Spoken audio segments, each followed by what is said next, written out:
Pulisic dentro, Rafa. Gol! Ebram! Gol! È l'azione più bella del mondo! È l'azione più bella! Hello, everyone, and welcome to another episode of the SempreMilan podcast. I'm your host, Ollie Fisher, joined once again by Anthony Torgrud. That's me, the man, the myth, the not really legend, but I'm here as usual. That's it. You are. That's all I got. Yeah. And we're not joined by anybody because, well, we don't know where Maddie is, do we? That's part of the issue. He has not opened any messages. We did plan this ahead of time, not just this morning. So, hopefully everything's all right. Hopefully he's just sleeping in, and then we get to yell at him later. But if it's not fine, we'll put out a comunicado oficial on the SempreMilan account just to let everybody know that Maddie is unfortunately no longer with us. But anyway, yes, before we dive into this week's episode, and we have returned to competitive football you know to what? talk about, you got I think I just figured out what it is, and I may be wrong on this, but I'm like 99% sure today is his wife's due date for their second child. So maybe she's in labor right now.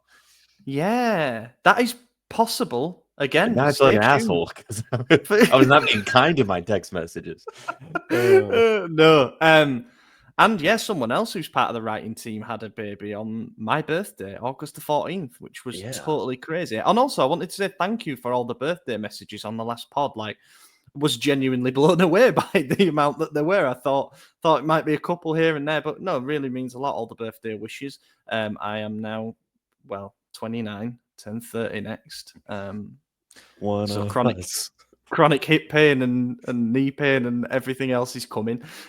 Before we dive in, thank you to our Substack founding members, Des Winter McGlynn, Tito, Mac Moritz Pullman, Joey Gawler, Kemin, MJ, Mats, Luke Villano, Raul Escobar, Jack Carlo, Fassi, Nasser, Merlin, Finkerdout, Favretta, Hevanly 13, Mike Schulz, JT Physio, Tarek, Marco Villela, Roberto Racinos, Ken, Medicate, and Gianluca for the support as we head into the new 2025-26 season. We've got a brilliant list of names there, guys who've been following us over on the bonus content platform.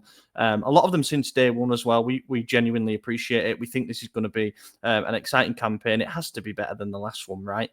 And this is that part of the season where there's a bit of overlap between obviously the games are starting now and the end of the transfer window. So this is where we put in a lot of overtime. So genuinely, it goes a long way, does the support. Over on the Substack, you can find the most recent pub chat that Lorenzo and Stefano recorded.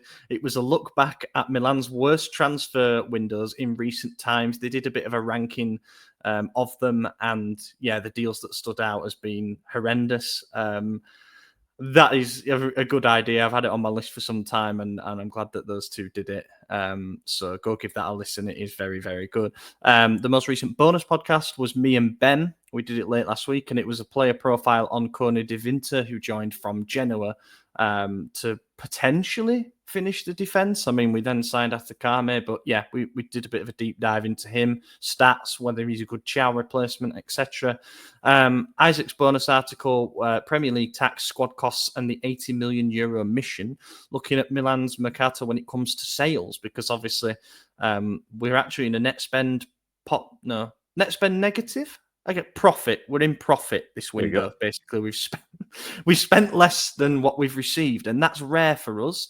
But Iglitare has been doing some demonic work in terms of offloading players that are no longer good for us. And Noah Okafor's the latest, of course, as well. You can find a newsletter as well there with a bulletin of all the latest topics. Okay, we got a game to talk about. Wrong one, buddy. There we go. What should we say? This is a little appetizer, maybe, for the start of the main season. It's been a few years since we have been in this stage of the competition, because it's been a long time since we finished outside of the top 7, top 8, whatever it is, for being in the Coppa Italia round of 32. But after last season's 8th place finish and losing the final to Bologna, means that we were in it at the first main round, if you like. And we had Bari from Serie B at home, a team that finished just outside the playoff places in Serie B last season, and a big club, a historic club, have spent a lot of years in the top flight, but haven't done since 2010-11, I believe. They will always, be looking to get back into the top flight, but for now, there are probably teams that are better equipped and have a bit more money than them. In the end, we got the job done, and I thought we looked pretty good for large spells of the game, albeit a little bit wasteful. But when that goal goes inside the opening 20 minutes, wasn't it? Just kind of calms all the nerves a little bit, and it's like, okay, there should be no cup set here. Yeah, I didn't think there was going to be any adversity at all in this game, to be honest. I mean, I think the goal came like in the 12th minute, 11th minute, around that time from Leao, that header. Fantastic striker's header. He's been scoring a lot of those in preseason, so that's good. If he's added that to his repertoire, I think we're going to have a very good season from Leao. He seems to be doing well as a striker, something he swore off when we first signed him. So, that's good. If he could add a new position to his repertoire, awesome. Obviously, he came off hurt about 3 minutes after scoring the goal. Some conflicting reports on Twitter right now on if he's going to be ready for Cremonese, but I think he will. I think he'll be there, so I'm not too worried about it. And then shortly thereafter, well, I don't know. It was still the first half. I don't remember exactly what minute, but Pulisic had the other goal. Santi Jimenez with the It was early in the second half, but yeah. Was it? Still. Okay. Yeah. Okay. So, yeah, I mean, I thought overall it was a very good performance from honestly everyone. We did have a lot of shooters shooting. Not everyone should be. Fofana and Salamaker specifically really wanted to score a deep rocket, and none of them were on target. And that was kind of frustrating because there were options. There was a moment, and again, I don't remember the minute. It was later on in the game, probably 75, 80, around there. We made a incredible team play to go essentially the whole way down the pitch. And Loftus-Cheek has he has three options. Pulisic, okay option. I don't remember who was in front of him, but it was the worst option. And then there was Santi Jimenez, wide open with space, basically inside the box already. That was the correct option. He went to Pulisic, who got a shot off, and it ended up hitting the crossbar or being tipped into the crossbar, one or the other. Still a good shot, but ultimately it was the wrong decision, and I think we could have been 3-0 up at that point. So that's something to keep in mind. But overall, man, I'm happy with everyone. I liked that we did take Pulisic off little after the hour mark, give him a rest, because at this point the game was put to bed, So preserving people. And I think you're just going to see a lot of this from Allegri. Obviously, he wasn't on the touchline. We know that. But I think we're going to see that. He's going to see the game kind of lull down after we get a nice lead. And you're going to see people being rested and a more defensive approach for the remainder of the game. And, that's what you want, right? We've said it a million times, defense wins championships. Allegri has good defense. And if we're scoring quick and we're scoring early, then, it might not be the most exciting, entertaining game for 90 minutes, but that's okay. A win's a win. Yeah, certainly, especially when there was more on this game than I thought that there would be. When I saw in the build-up to the match that it's basically a sellout. There were over 71,000 fans there, despite it being an August. They call it Ferragosto. It's a bank holiday in Italy. And I thought, right, now there is a little bit of pressure to not just win, but I think to look like we're ready for the new season, especially after. And I know that we didn't put much weight into it, and for obvious reasons, but especially after our last result before that was technically a 4-1 hiding at Stamford Bridge against Chelsea. I think it was like, okay, that's tough. We understand why it happened, but now we're playing a team that is pretty much 20 places below us in the pyramid. Make them look like that. And I got a reply to my tweet, and it sums up the game pretty perfectly. We made them look like a Serie B team, and that was refreshing. Just don't give them a sniff. That Maignan made one really good save, to be fair to him, but it was from a 25 yard shot that was going into the top corner. If that had gone in, you almost have to tip your hat and be like, they got their moment, kind of thing. However, apart from that, they had very, very little. I wanted to look something up when you mentioned Fofana in his shooting. He had 7 shots in the game. How many were on target? So there were 2 on target, and one of them was going top corner and drew an amazing save from the goalkeeper. Another one, I think, was weak and into his arms. And then he had 3 that were pretty damn wild, and he had 2 that were blocked, but, still counts as a shot. But I thought his role was interesting in the sense that we got so used to him playing as a deeper lying midfielder last season, and he clearly been given a bit of license to get forward and make things happen in and around the edge of the box. I think he just you give him an inch, he took a mile really with it and he was determined to get a goal. And then I thought Salamakers, as you mentioned as well, he was determined to get himself on the score sheet. I think his performance overall, though, was, a lot more forgivable. He was very dynamic, covered an awful lot of ground. Just a couple of oversights in terms of, remembering his responsibilities in transition. But generally speaking, yeah, it was one of those nights where we go a goal up to settle the nerves, and then it's like everyone wants to join the party. The problem is we had 25 shots and only 5 of them were on target, at least based on what I've just looked at there. I don't think that's good enough. I think against better opponents, you're not going to get 25 shots. So you have to be a lot more clinical than what we were. However, bit of early season rustiness. The main thing was that we played fluid enough and with enough attacking intent to pull them all over the place defensively and create those chances to begin with. This could have... Sorry, go on. No, I was just going to say, I also don't think this lineup was anywhere near our full power 11 and what will be the main starting lineup throughout the season. You look at the midfield, the people that at least I criticized, Fofana and Loftus-Cheek, in my head aren't going to be starting many games. I really do see it as Ricci, Jashari, Modric midfield. I think that's what the club sees as well, or else they wouldn't have signed all 3 of them for essentially big money, outside of Modric being free, obviously. But I think that's where we're going to see. And I don't know if we're even going to see Salamakers as much. Atakami could be a revelation. I don't know. I've never seen him play, and we still haven't. So he could come in and really lock down that spot, especially if we're not going to play a 3-5-2. If we're switching to a 4-3-3 or whatever else we choose, 4-2-3-1, whatever it is. I don't see Salamakers starting as a right back for the majority of the season in that formation. Definitely more of a wing back player. I also want to point out Estupiñán. I think outside of the yellow card and a lot of I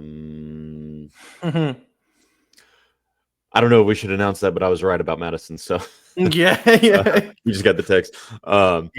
Yeah. So outside of the yellow card and a lot of calls that didn't go his way, that I think actually the referee had a pretty poor game officiating. I think he was very good as well. I thought so. Yeah. I don't know who you pick as like a flop of the match for this one, because really it would be harsh on anyone. One thing I do want to point out is, so not man of the match from the league. I don't know who gives it for the cup or who received it, but Milan has their own man of the match thing. It's like the Emirates MVP, just to further the Americanization of Milan. But they gave it to Salamakers, and I thought that was strange. It's fan voted. The fans are dumb. Yeah, the fans.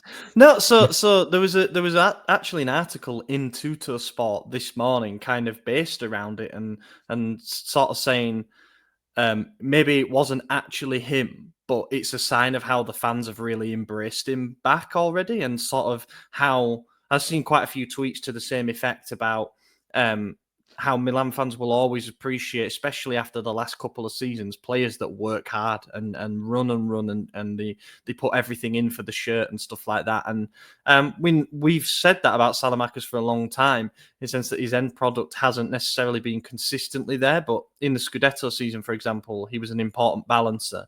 And it's no surprise to me that Allegri's come back and said, no, he stays. I can definitely do something with him. And then, for him to get that award, I think it goes to show the fans are on side with it as well and are excited what he can do after they called it a Giro d'Italia, because he's been on loan around Italy. And that was interesting. I agree with you fully on Estupiñán. I've seen a few people criticising his performance, but I thought he was really important. The tactical analysis is actually coming out for this game on our website later today on Tuesday, so go have a look. But we actually attacked with a 3-2-5 shape, which was really interesting and really effective, because when you've got 5 men in your attacking line, just pinning them but also spreading them wide, that's unfortunate phrasing. Estupiñán was so often the spare man, and I actually think he put a lot of quality deliveries in there that he did.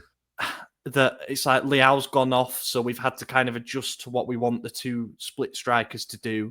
And Pulisic was kind of playing in behind, and then he had to go up alongside Jimenez to support him. So it's like on a normal day, Iglitari said before the game, we have to get a striker in. So we are going to sign a striker with an actual proper, maybe a more physical number 9. I think some of that service gets on the end of, players get on the end of that service, sorry. So, yeah, it was a job well done, I thought. I'd give a shout to Tomori playing on the right side of the 3-man defence. He kind of detached at certain moments to play right back, and that's how the assist came for the first goal. It was a bloody good cross for a centre-back, that. But one thing I noticed is that at the moment that Leao heads the ball, there are 4 players within 2 yards of him, all just queuing up ready to head it. And I think that will be important for us this season against low blocks, is that if we are going to do the thing where we work the ball wide, we need to get bodies in there because, we've seen what can happen when teams effectively sit deep. And I think it'll change once we have a striker. I'm curious who gets displaced from the lineup if we do bring in a new striker. I still don't think Santiago is bad. In fact, I think he could have a really big breakout season here, but it doesn't sound like they have faith in him. And if you look at the game, he almost immediately scored a goal. It was obviously offside and disallowed, but he did get right in there, poacher's goal at the end, and just tapped it in, which is what we've seen from him a lot. And then even his assist was, pinpoint accuracy to find Pulisic on the turn, and he slotted in. I don't think that goal goes in against like a top side, to be honest. But still, just the vision, the idea, and making that happen. I don't think Santiago is a bench player, but it sounds like we're heading that way, and I don't know who else becomes it because you can't have this formation. It's likely a defender, I would assume. I just don't see us playing with the 3-man defense all season.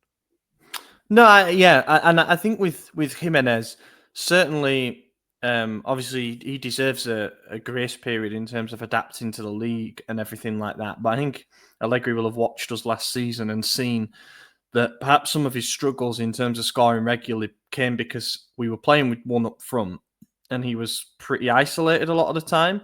So I just wonder if it's not necessarily a case of they don't see him as a starting number 9. It's more a case of there needs to be someone alongside him most of the time. Be that a winger playing close to him, be it Pulisic playing just off him.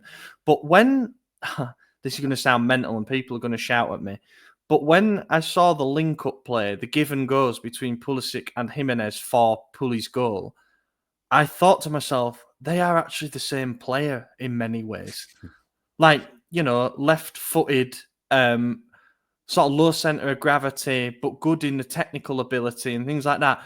It was like watching, it's like the Spider-Man thing of them passing to each other. Now, they're obviously not the same because one's a striker, and I think Jimenez is, his bread and butter has always been scoring goals inside the box. But when they both dropped to that position and that move was happening, I was like, oh, maybe that can work. If we need to 1-2 teams to death. But anyway, I think another thing to acknowledge is that Bari in the second half, when they went 2-0 down, they didn't really shut up shop. They just went, fuck it, let's try get a goal to give the fans a memory. So, quite a few of those chances come late. We were a bit wasteful. We should have probably scored a lot more than 2 goals. But ultimately, fair play to Bari for coming in and dropping gloves and having a go. What else have we got? Richie played well, I thought. I thought he looked pretty damn good. And I want to say it now because I've been saying it in the chat throughout preseason, but I want to say it publicly on here because when we signed him and when we were linked, I said it doesn't move me. I'm not hyped on him at all. I changed my tune entirely. Since his debut in preseason, I'm like, damn, this guy locks down the midfield. Like, he's a very good player. And maybe it was just because he was at Torino, I didn't notice it. But yeah, I'm very happy with Ricci. I think he's fantastic. Well, Adam said on the main pod last week that he was unsure about the signing as well and how it translates to going from a Torino side where maybe you're not getting 60% of the ball to where you're expected to be one who sits in front of the defence and dictates the play. There was something really interesting, which is also going to be picked out in the tactical analysis, which was when we were in possession, he was often like so deep that he was nearly between the centre backs. So just dictating the tempo that way. But off the ball, he was often the one furthest forward, almost like the trequartista, pressing hard, bringing that energy. And I think there's already been a bit of a plan devised there for when Modric and Jashari come in. They're going to limit the amount of work that Modric has to do, because my thinking was always, well, Richie's got to sit in front of the defence and you've got to limit Modric. You've got to not like protect him, because I still think he does a lot of things to an elite level, but like he is 39. So you may need to channel where the energy comes from. I think when, Richie and Jashari are in, we'll see that a lot more, then pushing up to press from the front, and then Modric dropping in a little bit more. Modric had a good moment too. He did like a little pirouette and then cut back. And I mean, Modric he's one of the best ever. So there was the first one where he did that shimmy and completely dropped the midfielder on the edge of the box and shot, and it was quite a weak one into the keeper's arms. And then that one right at the end where he cut back again, and everyone got up. They were mad for that behind the goal. But just instead of being selfish and hitting it low and hard, he would have scored with that. He went for the cutback, and that's everything about him really. And the keeper gobbled it up. But I loved that. Jashari, not big enough sample size, but thought plenty of energy and heart, but quite rusty in certain moments. And Musa came on and ran around an awful lot. It's just funny. Good way to put it. Okafor comes on for what's gonna turn out to be his final appearance for us, because he's going to Leeds in a deal worth 21 million, which I think, can we just briefly say that's good business for us? Yeah, more than we bought him for, right? Yeah, we bought him for 14.5 million, I think, officially. And with his book value, we'll make a capital gain of about 11 mil. So Iglitare masterclass again. We're over 200 mil now in sales. Makes you think, like, what would Reinders have gone for if Iglitare was allowed to be the guy doing that negotiation? I mean, past is the past, like quite a lot. But that could have been a 9-figure player for us easily. Yeah, I think you sort of see what Chow has gone for relative to his value. I think with Reinders, you're looking more at, say, the overall operations, 75 mil. I think we probably get that guaranteed versus including bonuses. I don't think it'd been like 120 as people are saying, because he is still like 27, and I know we had the leverage and stuff, and but I don't know. Anyway, I think since that, and that was obviously already pretty much done, I think, when he signed to be the new sporting director. Since that, it's been almost faultless in terms of the selling of players. And I think that I understand the concerns and the reservations about such a fire sale type thing, but we do need a smaller squad this season. We can't be carrying too much excess, especially when they're players that Allegri himself doesn't really back or trust. So I think we've kind of trimmed the fat quite well in that sense. And now we're looking at still being able to name a pretty decent bench, but we're playing once a week. So, I think this is the summer of kind of stripping back, getting the money in, and it's a good amount of money that we've got in a year where we're not going to have as much revenue because of no European football. And then, touch wood, no disaster, we're back in the Champions League next season, and next summer is the summer of expanding the squad and bringing in players that are functional to the project rather than sort of the limbo phase that we've been in. If the Reinders deal goes for the max with all the bonuses, it's 79 million pounds or euros? Euros, that'll be. So I think it's 75 million pounds. It's pretty close exchange at the moment. So I just did a quick little search on Transfer Market. The most expensive transfer for a 27-year-old was Luis Suarez from Liverpool to Barca for 85 million euros. So, I mean, in today's age, like with inflation, it should be Reinders, but also getting Suarez is like, that's a striker in it. Striker fees are always going to be. I think Rodri went for quite a bit, and he was 27 to Man City. Maybe this was he had a release clause, so it's a bit different. But man of the match. It's tough to pick, to be honest. I think you give it to Puli just because he had the assist, or no, I'm sorry, he had a goal, and he I'm gonna claim it. He technically had the hockey assist for Leao's goal, but that was an awful touch that should never have found Tomori. It should have been a goal, is what that should have been. But I think he gave it to Pulisic, but honestly, there's no wrong answer. No, not really. No, I I sometimes feel like I'm his first line of defence, but I'll give it to Tomori. I was actually really damn impressed. And I think, with the additional bit of context that we've just signed Kone Divinter and Atakame, who are probably both gunning for that right-sided centre-back slot, ultimately, in terms of their physical mould anyway. Atakame might end up being right-back, might even be a right wing-back, but I think it's important that he keeps his levels high, and he really did. I also thought Pavlovic looked pretty good in terms, like, on the ball. He was asked to do a bit of a different role where he stepped out into the midfield quite a bit, and he looked pretty competent doing that. So there were a lot of positives, but all with the caveat that it was against an opponent who perhaps were a little bit undercooked. They're prioritising getting promoted back to Serie A, and it's just a case of getting the next round, which we are. We'll play Lecce in the next round, so Kamada is of course nailed on to score, but he will probably play against us in just under 2 weeks in the first away game of the league season. Let's do the first. Oh, I'm not picking a flop. Okay, good. Yeah, I was going to say that there isn't one. So Cremonese. So this is the proper thing. If that was the dress rehearsal, this is it. It's this could age really, really badly, but it's a nice little. No, it's not a big jump up, is it? It's not Napoli away first game of the season. It's a nice little gradual slope up. We are going to do our Serie A predictions in the back half of this episode, so I won't spoil it too much. But I have got Cremonese to start this year. I have it going down. So do I.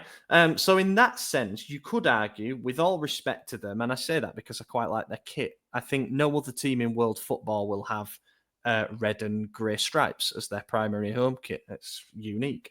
But I don't back them to do very well, and I think that this might be our easiest game of the season on paper. Now, could they come and park 9 or 10 behind the ball and make things very difficult for us, and it's 0-0 at half time and San Siro's on edge and everyone's wondering if this is what Allegri ball is going to be? It's entirely possible. Like, we thought we'd beat Torino first game of last season and we went 2-0 down early on.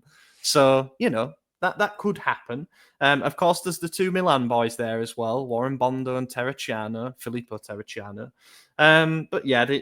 But the most expensive the most expensive signing, is a winger from Catanzaro, where Liberali's gone, called Van der Putte for 3.3 mil. Bashirotto, they've signed from Lecce, experienced centre-back. That's quite a good signing in terms of, getting a leader. He's always a problem. For the back. Yeah, from set pieces especially. So 3 million for him. Giuseppe Pezzella, left back from Empoli, he was always tipped to do better than what he never really kicked on. The talk of him being a solution for Italy, but now he's there. They haven't really lost anyone. Their most expensive sales were Lokashvili to Nuremberg for €1 million, and former Milan man Andreas Jungdahl, goalkeeper's gone to Westerlo in Belgium for €1 million. Team news for this: no Leao. We can probably categorically say that he will not be risked for this. So what do you do? Are we sticking with a 3-5-2 and you just got Santi alongside Pulisic? Is it pretty much that easy? I think so. Yeah, I think it's almost locked in like that. I mean, if Okafor's leaving tonight, like you're not putting anyone else, I mean, I guess you could bring in what's his name, Chukwueze, and move Pulisic out left, but I think we just stick to the 3-5-2. You might get the winter debut, you might get an Atakame debut, but I wouldn't expect a whole lot of change in this one. Hopefully the midfield is our full strength 11, just to say, look what we can do, but also, like you said, this is going to be the easiest game on paper for the entire season. So maybe they don't, maybe they just save them. It seems like they're really trying to manage Modric fitness, which is starting to concern me a bit, because I didn't think he was unfit or even injury prone. I mean, I never thought he was going to be the guy who was playing a full 90 every week. So that doesn't surprise me. But the fact that he hasn't started anything yet is a bit odd. So maybe this game he gets to start. I mean, Allegri will be on the touchline, so you'll see something slightly different. Is that is right, isn't it? He is going to be on the touchline, because I didn't even know he has a 2-game ban. So I think he's actually banned for the next round of the Cup as well. which, as mentioned, is Lecce at home. That's kind of funny.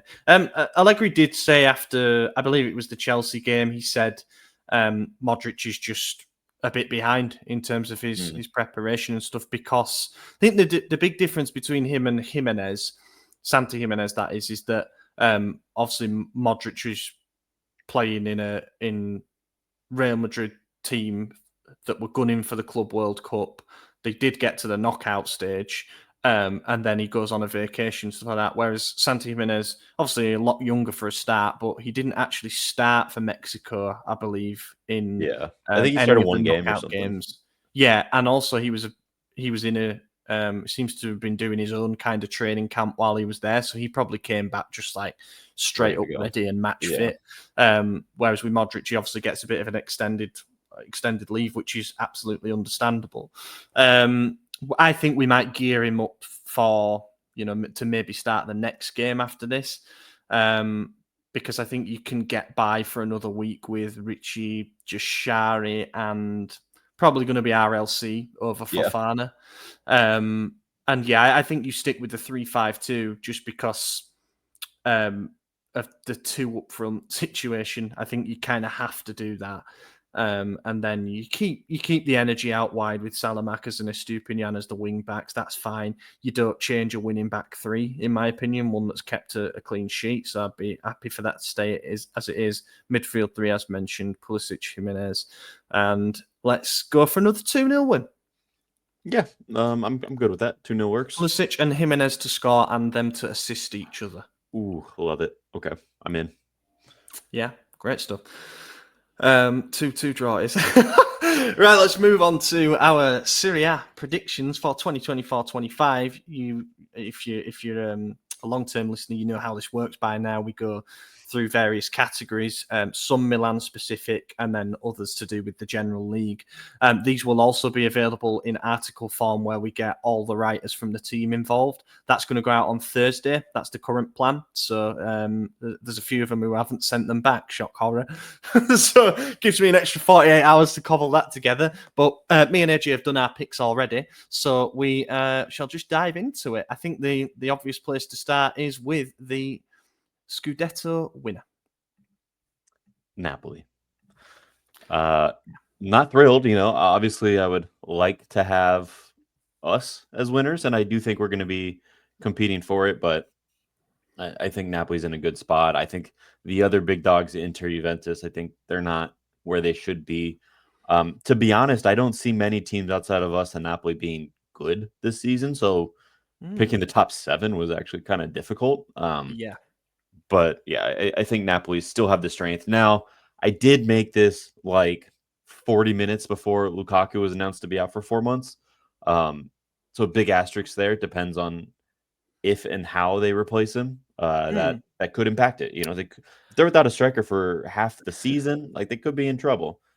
Yeah, I don't know. If you believe in sliding doors moments for teams, and you really believe in what we are able to do with only domestic things to focus on, I think that Lukaku injury could have a bit more of a profound impact than is sort of being made out. I think, people looking at his declining goal output in recent seasons, but it's not that. It's his tactical importance for Conte and basically having like a barrier to play off for the wingers and the midfielders. He was important for getting McTominay involved and things like that. So a lot depends on how they replace him. I could be wrong, but was Lukaku the top assister in the league last season? Ooh.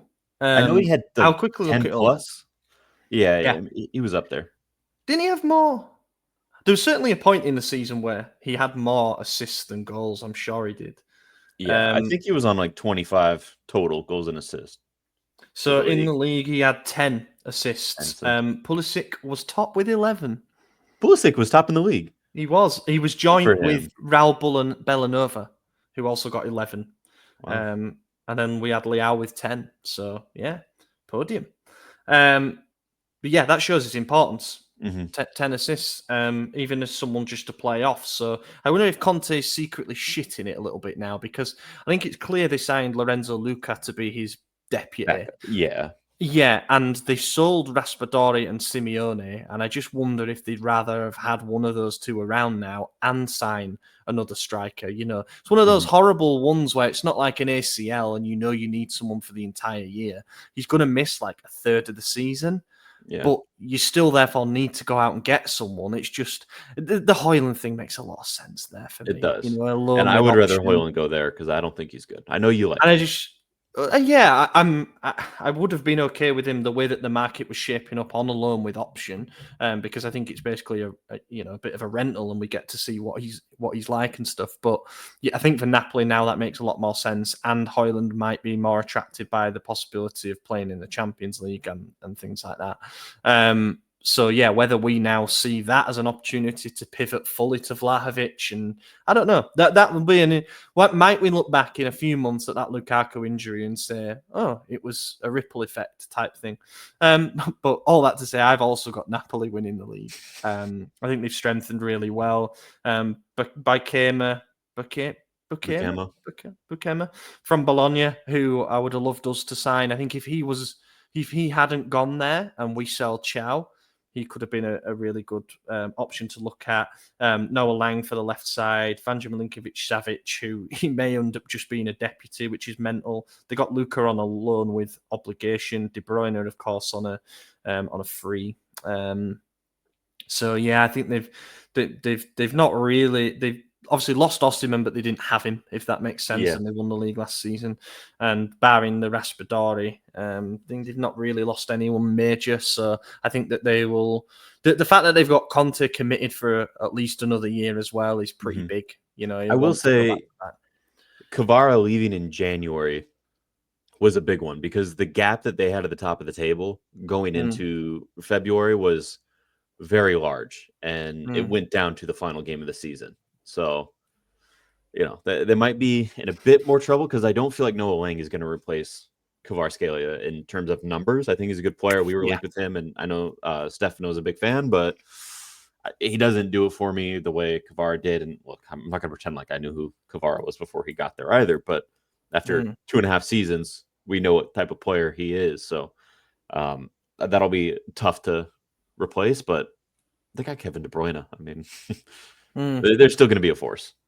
Yeah, and I know people are kind of laughing at that, and because there's been some clips of him like falling over himself in training and looking a bit out of shape. Yeah, it's funny. He'll be fine when the ball rolls for that first game. But there's a bit of a Modric thing there with him, where I think it's different in the sense that with Modric, it's not injury history; it's like his actual age of 39. But with De Bruyne, he struggled to stay fit quite a bit in recent seasons for Man City, so they'll have that to manage, especially with European competitions. They'll want him for the biggest European nights for obvious reasons, so it'll be interesting to see how much he actually starts games. But yeah, I've got Napoli. I can't look past them at the moment. I would not be surprised if in whatever it'll be 10 months you told me that somebody else has won it, because Napoli just couldn't keep it up with European competitions. But at the moment, they won the league, and they're the team that strengthened the most in terms of the base they were starting from, for me. Top 7 in order. So we've got Napoli first. Who have you got second, third, fourth, first of all? I got AC Milan right there in second. I think it's going to be close. We might get first at some. I don't know. I don't think we won't be top of the table at any point in this season, but I think we do finish second, pending everything we just said with Napoli. Third, I have Juventus, and fourth, Inter. All right. I've got Inter second, us third, and Roma fourth. Ooh, interesting. So I found the top 7. In fact, let's just do them because we're going to talk about the other teams that way. I've got Juve 5th, Atalanta 6th, Como 7th. Oh, interesting. I put Roma 5th, Como 6th, and Lazio 7th. Right, yeah. See, I had Lazio in there right until we hopped on here instead of Como, and then I remembered that I talked them up in last week's episode, so I thought I better stick my balls on the line and just put them in there. So with Inter, I can see why people have concerns about them. Obviously, they've lost their biggest asset, which was Simone Inzaghi, but and they ended last season trophyless, which is kind of mad to think about, because up until around about 3 weeks to go in the season, a treble was being talked about. Like they were that competitive on multiple fronts, and I don't think they've lost anybody. And I know they're not going to get Ademola Lookman. I would have questioned how they were going to fit him in. And Bonnie is the only sort of major arrival. They got who's the midfielder? Sucic, is that right? Yeah, Sucic. Yeah, but I just think sometimes continuity can be the strength in that sense, because they've gone with a manager who's going to play the same system. They will have pretty much the same starting lineup for next season and quite a lot of the bench. They haven't really retooled in the way that I thought because they've got quite an aging squad, and I think that might be what holds them back in terms of putting up another serious title challenge. I think Napoli could win it by quite a gap if they really get going. But yeah, I don't think it's quite the catastrophic summer that people think. I don't think it's catastrophic, but I do think their fall off is going to be fairly heavy. Like you said, Simone Inzaghi was Inter. He's gone. And I don't think Kivu is, no disrespect to him, but he's not at that level yet, right? He coached the Primavera and then he coached Parma for like 3 months or something like that. He's had like 13 games, I think, as a senior manager. Yeah, it's going to be a hard step up for him. And I feel I remember. Sorry, I was going to say I remember when we danced around because Inter lost Conte because we thought, oh, that could have been an era of dominance, you know. And then it was like, yeah, Simone Inzaghi had a lot more to his CV than what Kivu does at the moment. But actually, it turned out that going from a manager who plays a certain system with certain principles to another just was like hand in glove. And what we saw was actually probably a better version of Inter than under Conte by the end. So I just worry that like it might actually be more of a smooth transition than people think. But I think the lack of experience in terms of the head coach anyway could do them. We'll see if there's any late movement with him because I've seen that now they're not spending the Lookman money. They might go spend on a midfielder and a different striker, I guess. But we'll see. My issue is I don't know how the locker room's gonna adapt to him. Obviously, he's an Inter player, so like they have that going for him. But it's tough when a new coach comes in and like he hasn't really done anything. You know, you do have a lot of egos on that squad, and you know they are aging. And he's a decently young coach. I think he's in his mid-40s. Like comparatively, that's fairly young. So there might be a little butting heads there with some of these players, especially guys like Hakan who wanted to leave and ended up staying.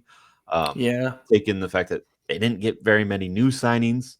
Obviously, you said they're still going to go for some, and that makes sense. They should. But I'm lumping all that together, plus taking in the fact that they were competing for a treble, fell off in every single competition towards the end of the year because of fitness, because of exhaustion. They weren't at a level to where they could compete on all fronts. They have to compete on all fronts again. And they didn't get the summer break because they went to the Club World Cup and they went, I believe, to the second knockout round. Like they did make it decently far, but they struggled in every single one of those games, even the ones they won, if you remember that. I think they even drew their opening game against, I don't remember who, no one. But Monterrey, I think Sergio Ramos scored. Yeah, you're right. And I think they only came back to equalize in like stoppage time. So they, I think, are going to struggle on fitness alone. They needed reinforcements and they didn't get it. So I think they're going to have a hard time.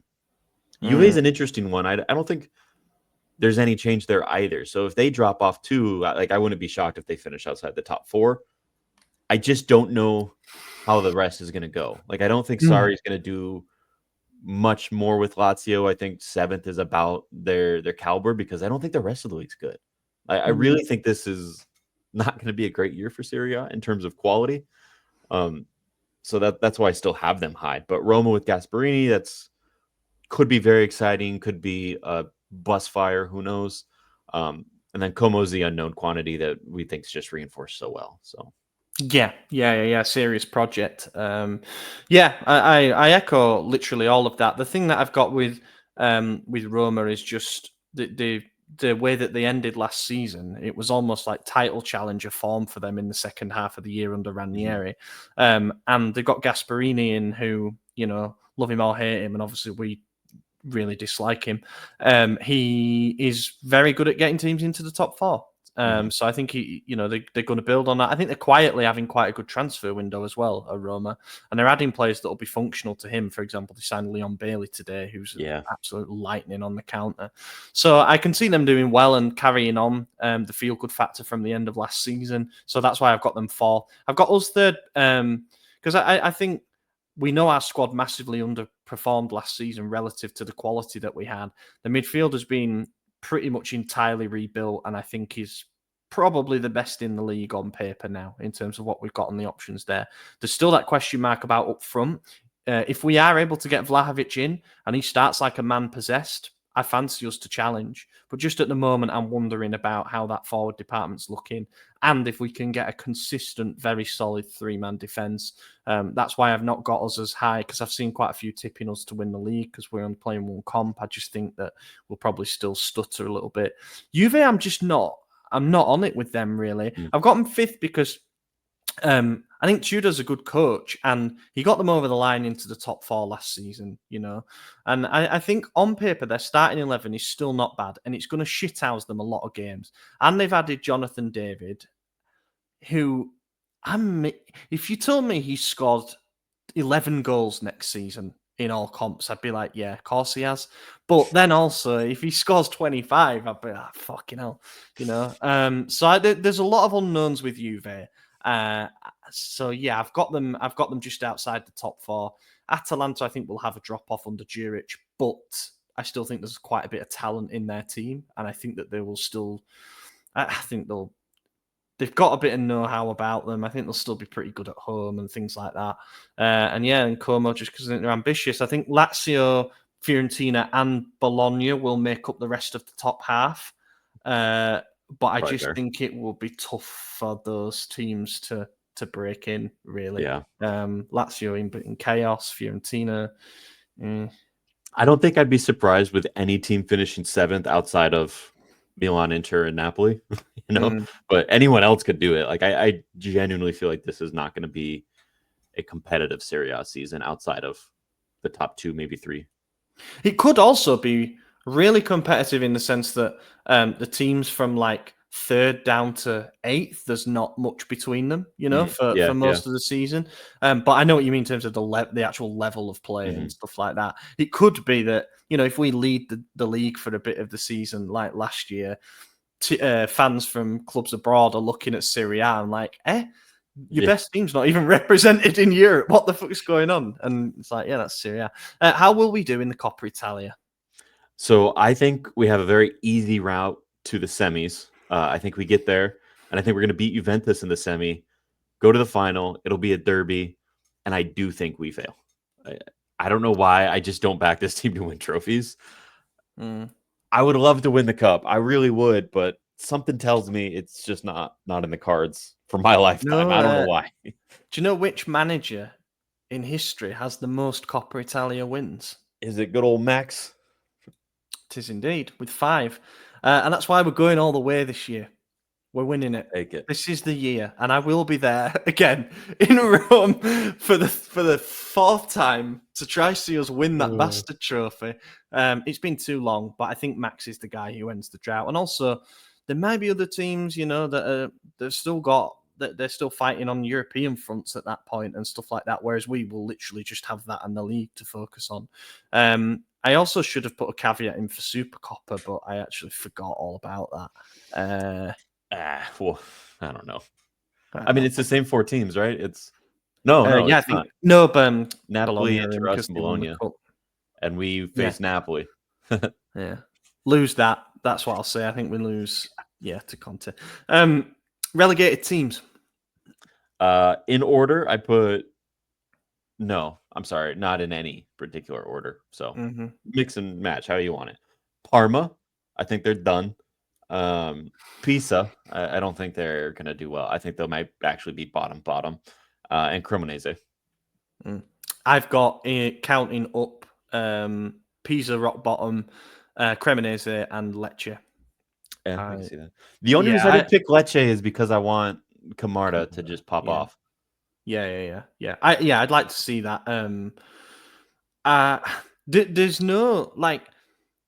There's no real method to picking the bottom 3 teams in Serie A, but it's usually 2 of the teams that come up, and then one of the established ones who has a really shit year. So could it be Cagliari? Yeah, I hope so. I hope they fuck off. Monza were it last year, for example, where they went from being like mid-table and comfortable to being absolutely god-awful. But yeah, there's a few teams that I think could have a rough old year. But those are the 3 I've gone for. I hope Pisa stay up though for a bit, because I don't think I'll get to go there this year, but I wouldn't mind going to that away game in coming years. Capocannoniere winner. This is hard, man. There's Lukaku. nobody that does it for me. I put maybe Keane question mark. I think we might have like a Lapadula or a Piontek type season where there's just someone. It might even be the guy that Como signed this season. I already forgot his name. The guy from La Liga. Alvaro Morata. No, I'm joking. No, although, all right. Diao? I'll have to look it up. I can't remember, but I think we're gonna have just a random guy popping off. Oh heavy. yeah, they signed that guy from Betis, didn't they? I think They did. Yeah. Sorry, I'm taking a minute to get to this. Ivan Azon. Mm-hmm. And he came from Zaragoza. He's only 22. He has good stats in La Liga, but look, I don't know. I think we might have just some unknown quantity pop off big in the first half, probably make a big move in the second half and not do as hot. But I don't know. Yeah, I said in the chat just before we started this, I think this could be a weak year for the top scorer in the sense that maybe like 18 goals wins you the top scorer. Could be wrong. There could be someone who explodes out of nowhere, a bit like Retegui last season, but obviously he's no longer in the league now. Moise Kean feels like a good shout because if he's still there, he's just going to start everything and by pure volume. I've gone for Marcus Thuram, and that's a bit of a rogue one, but I think he kind of last season took over from Lautaro as being the scorer, especially domestically. He got 14 in the league last season, so he would need a bit of a rising output there. But I think if they'd have signed Lookman, I'd have said they'll probably limit Thuram's minutes a little bit. But now they haven't got him, and they've got quite a raw Bonnie behind. I think he'll play a lot of minutes, and I think Inter will score quite a lot of goals this year. I think that's one thing Kivu will give them. He'll take the shackles off a little bit sometimes. So yeah, I'll go for him. But as I say, I think it would be like 18 goals to win it. Not the best year. Any shouts for Vlahovic if he were to arrive and don the red and black? No. Nope. Or you have little faith. Hoyland for Atalanta or some shit like that. Our top scorer. I pulled Leao. That was before he got injured. That's before he did his Achilles. I put that after I saw. No, that doesn't make any sense because it was about a minute in between. But the injury and his header goal against Bari. So that was a pretty quick fire. Decision. Nope. I think he's just gonna do really well. The way he's looked in preseason under Allegri, everything we see in training, how Allegri's always got his arm around him, the smile that he always has, but was starting to get smaller under Conceição and Fonseca. It's back, and I think he's just gonna be a man possessed. I think he's gonna buy into his own hype, and he's going to realize some dreams this year. I like it, and I'm obviously rooting for him because I think if Leao is our best player next season, it means he's been very consistent, and we know that if he's consistent, he's taken that leap forward. So I think it would have big implications on where we finish. I've gone for Santi Jimenez. I wrote a big article defending him and saying, how I think we're talking about investing in a striker now. He was our investment a few months ago. He joined an absolute bin fire of a team. And he got 9 goal contributions in half the season, which I didn't think was too bad. But I think that because it's taken us so long to sign a striker, he probably gets a run of a few starts at the beginning of the season. And I think he repays a bit of the faith and kind of makes himself undroppable, and we go from there. But that might only be 15 goals or even less than that. I don't think we're looking at us having a 20-plus scorer in the league. That's all comps, by the way, just to clarify, but we don't have Champions League to consider this season. Well, Coppa Italia run all the way to the final. We might have another He hasn't Jovic assisted situation. it already, so yeah. Yeah, exactly. Does it count at that stage or no? Yes, counts. Okay. Most assists for us, all comps. I put Modric or Puli. I was going to put Modric, but thought minutes. Yeah, that was basically my exact thought as well. I think Modric is definitely the guy who can do the best, but I think Pulisic's probably going to play about every single minute possible, and I don't think Modric will. So, yeah, agreed. I've gone Puli for that reason. One of the two Croatians, Milan's player of the season. I wrote breakout player above it, but my MVP I put Leao. I've put Leao as well, which is weird because I haven't put him as top scorer or most assists, but I think it might be one of those where, because we actually name an official season MVP, right. Could be one of those where like Leao has fallen just short in, each category, but he's been very important for us, and that's how he gets some recognition. Yeah. And knowing how Santi scores goals, I could see it being Leao creates everything, beats 14 people, makes a pass to someone who shoots, it's deflected, and Santi just sweeps it up. Yeah. It would lower Leao's stats, but we know he did it. Yeah. I'd love to see Leao and Santi develop that kind of relationship that Leao and Giroud had, where he knew the right moment to stand up across, but he also knew the moment to get to the byline and just cut it back. Like, remember the Sassuolo game when we won the league? Leao would just run to the left touchline and cut it back, knowing Giroud would be there. We can recreate that goal. It doesn't have to be someone 6'4" to do it. You can just give them good service. Breakout performer. So I wrote a name down, and then I crossed it out and put a different name. I'll tell you who the first name was after. Who? No. I put Jashari, and I think that's a safe bet. I just based on everything that's happened this window. And I want to hear who you say before I tell you the name I crossed out. I've put Richie, which I feel a bit like so last year I put Reinders, which also felt like cheating because he'd had an all right first year. Yeah. But I think by the literal definition, like breakout of, we know there's something there, but we're waiting for a bit of I'm kind of like that with Richie. I think that, by a couple of months into the season, he will have convinced everybody that he's a quality Serie A midfielder. So I would go for him. I'm not really expecting anything major in terms of, any of the younger lads, like Bartazagi or whatever. I just don't see that. So, I think Ricci's a really good pick, and honestly, you'll probably end up being right. The name I had picked and crossed out, I believe he will be the most impressive one that people doubted. I put Coney de Winter. And I think he can take that starting spot from Tomori. I really think he's at that level. A big fan of him.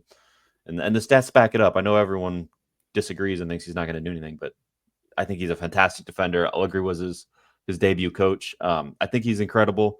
But the reason I crossed his name out is because I don't think people will give a defender the flowers that they deserve. So that's why I crossed him out. That's fair.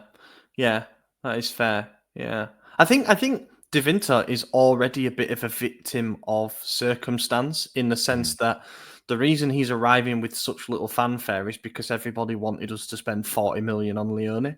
And that's a really shit one, to be honest. Because there's no guarantees that Leone would have come in and started straight away either, But with De Winter, it is one of those where for the 20 million investment, he's got to earn that spot.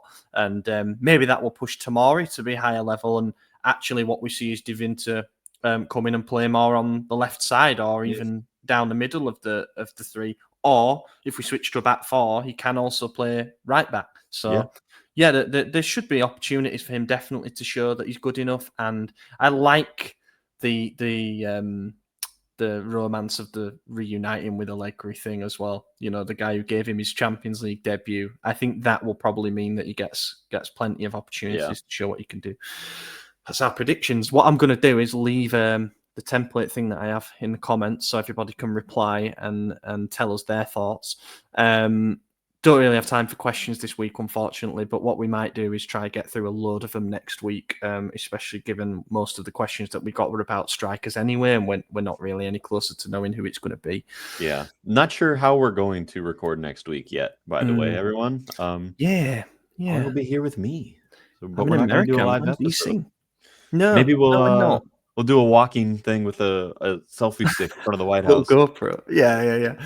We did sort of half talk about the idea of doing one while you were over here as well, but it's quite difficult. Hard. You got itineraries, yeah. Yeah. So we'll see, but there will be a main pod next week, even if it's Isaac and Ben or something, or if it's you two guys. And I'm going to try and be around for the bonus. I just probably won't have my pro mic with me, but we're back with another bonus later in the week as well, which at the moment is going to be an Atakame player profile, but also look at how the defense is shaping up, and basically the system that we're now conducive to playing. And yeah, I think that's everything. I've been your host, Ollie Fisher. Find me on Twitter at Ollie Fisher. AJ, cheers for joining, and see you on Saturday, brother. Yes, Saturday. No. See you there. Yeah. I won't pick you up from the airport. You'll do that on your own, but see you. Yes, I will. Have a fantastic week, everybody, and we will catch you later in the week.